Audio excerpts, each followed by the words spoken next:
There's a lot more to cross products than just finding a vector that's orthogonal to two given vectors, or finding the vector whose magnitude is equal to the product of the magnitudes of the two given vectors times the sine of the angle between them. Using those concepts, there's some special things that we can do with the cross product. And one of those things is to find the area of a triangle. Now you might say, oh, I can find the area of a triangle. I know you can. But what if I told you that this triangle was living out here in three-dimensional space?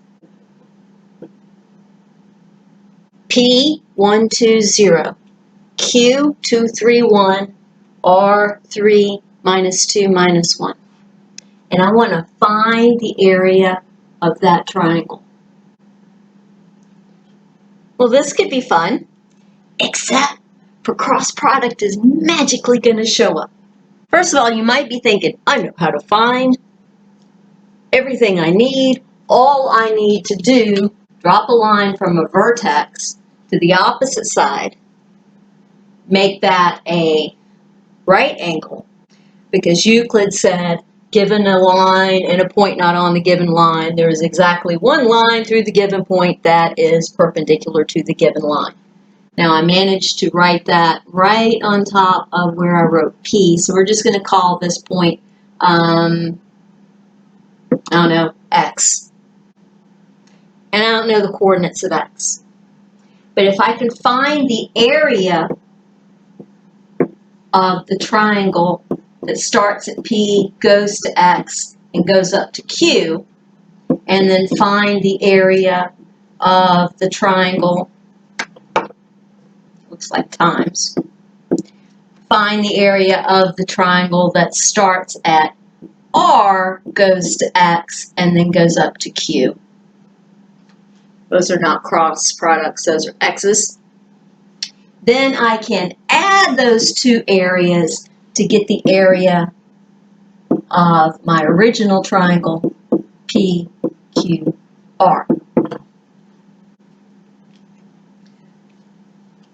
Alright, so how can I do that? I'm going to go ahead and call this angle right here that's at P, I'm going to call it theta. Now this side opposite that theta would be an opposite leg of the right triangle P to X to Q. The hypotenuse of that triangle is from P to Q, which means sine of theta is equal to the length of this line segment from Q to X divided by the length of this line segment from P to Q. Now, what if I decided to turn all of this into vectors? There's a vector from P to Q. There's a vector from P to X. It's a little thicker. All right, I can have a vector that goes from X to Q, Q to X, whichever I want. I'm going to make mine go from X up to Q. And now my arrow is not pointing exactly at Q. It's pointing towards Q, but I only have so much space.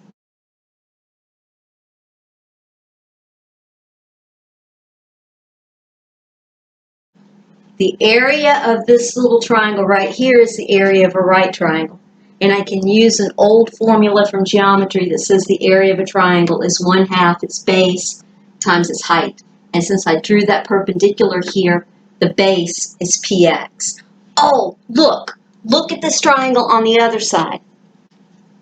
Now I'm going to try to make this look like a different color, but I might fail. I can draw a vector that goes from R to X and a vector that goes from R to Q, and now I have another right triangle over here. Now I could label that angle like phi or something, but I'm not going to. the area of that triangle on the right is 1/2 of its base times its height.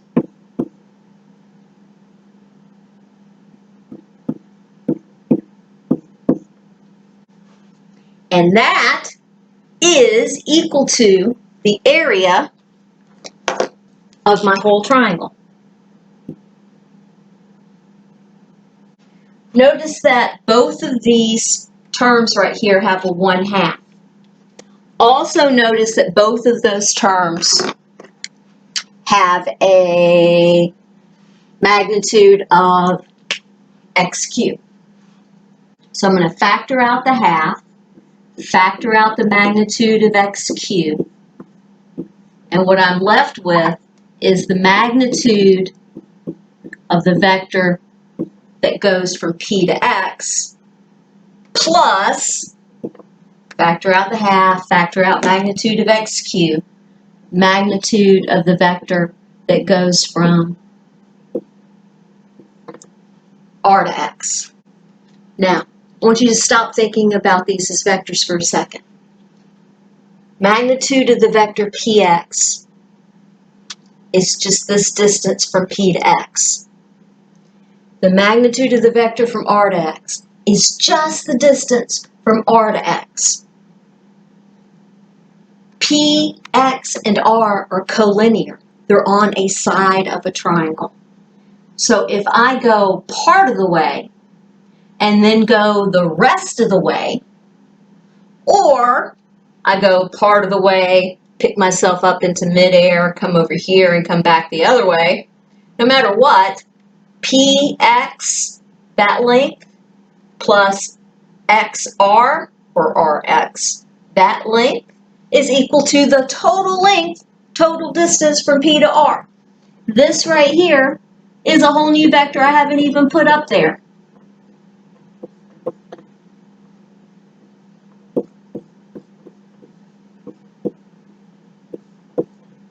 The area of my triangle is 1/2 this length times this length. Hold that thought.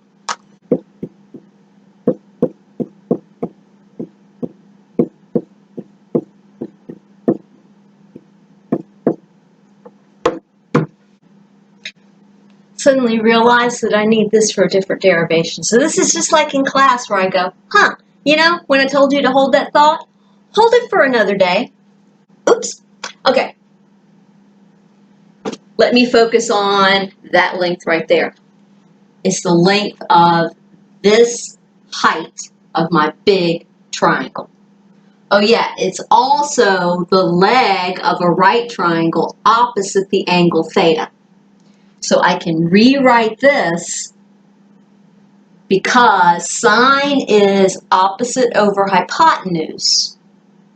That means opposite is equal to hypotenuse times sine. Hypotenuse, oh, there's the length of the hypotenuse, times sine of the angle opposite my leg. That's what is going to replace the magnitude of x cubed. That 1/2 in front I didn't make go away.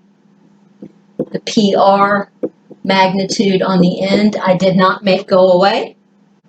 All right, now I want you to think about me rewriting this just in a convenient format. It's 1/2 times the magnitude of the vector PQ times the magnitude of the vector PR times the sine of the angle between magnitude of PQ, magnitude of PR. That's equal to somebody. Oh yeah, remember? Vector product, cross product. The magnitude of the cross product is equal to the magnitude of one vector times the magnitude of the other vector times the sine of the angle between them. the magnitude of one vector times the magnitude of the other vector times the sine of the angle between them. There's just a 1/2 thrown in front. This whole piece right here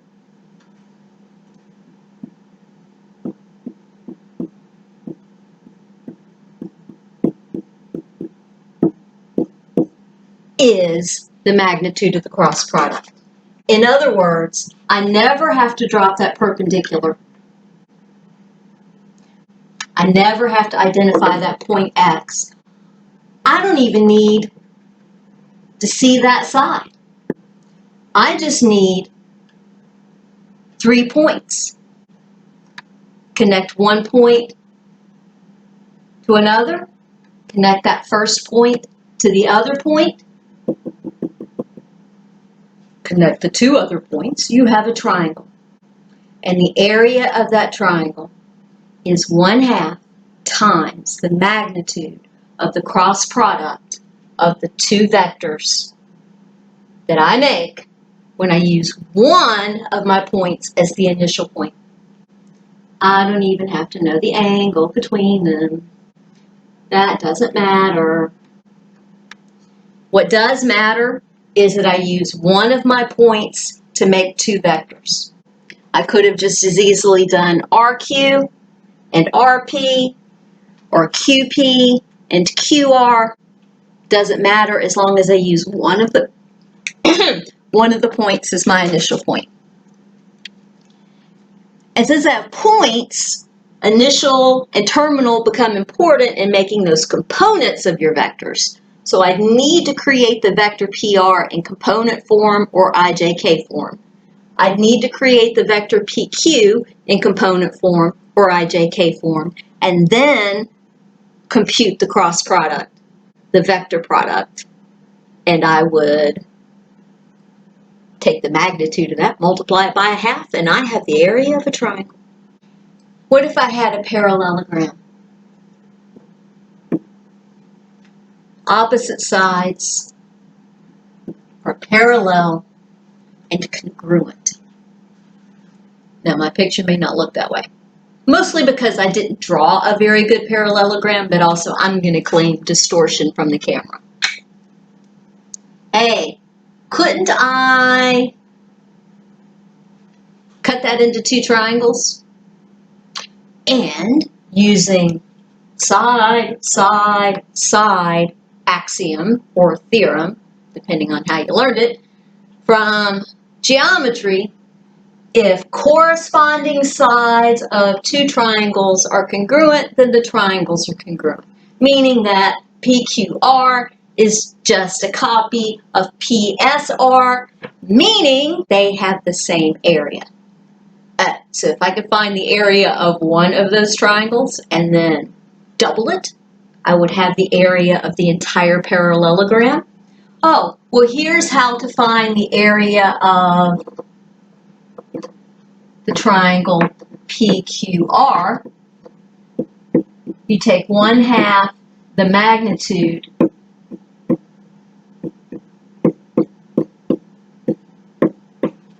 of a vector of 2, 1/2 the magnitude of the vector product of 2 vectors that you create by picking one of your 3 points as the initial point and making 2 vectors pointing to the other 2 points as terminal points. Oh, hey, guess what the area of that triangle is? Same, whatever that number is. So the area of the parallelogram that goes from P to Q to R to S is equal to twice that value over there. What's twice 1/2? 1.